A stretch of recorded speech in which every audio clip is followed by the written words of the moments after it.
All right, so we're all done with that. Went pretty good. Let's talk about kind of some things that we happened. So we got the crown prepped. That went good, and then we started taking out the tooth. Tooth came out pretty easily. The way that her bite is, it's a pretty abrupt angle from where the tooth comes out and then the back of the bone is. So we really had to place the implant more palatally.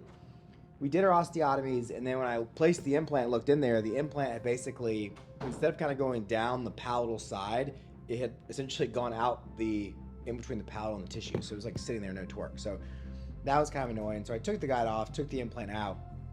Then what we did is we went ahead and you could see the osteotomy. So we put the implant right into the osteotomy, and that did good. And you can see here kind of in this photo where I've kind of pulled back the tissue, the defect on that back side, which I knew I was going to have. I planned it that way, given this tissue so thick, because we have such an abrupt angle on the interior.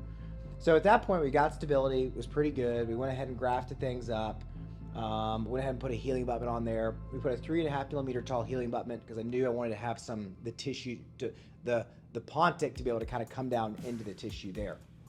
So there we are, nice and stitched up. Went ahead and put a non-resorbable membrane over the top there. And here's our 3D printed temporary, which turned out really nice. You also may have noticed in there that I popped off part of this porcelain getting the tooth out. I don't know how I did that, but it happens. So we mounted that back on. That's all good to go now. Here is our kind of where we stand x-ray wise. We placed our implant. Again, we kind of measured to see where we would want to be tie base wise.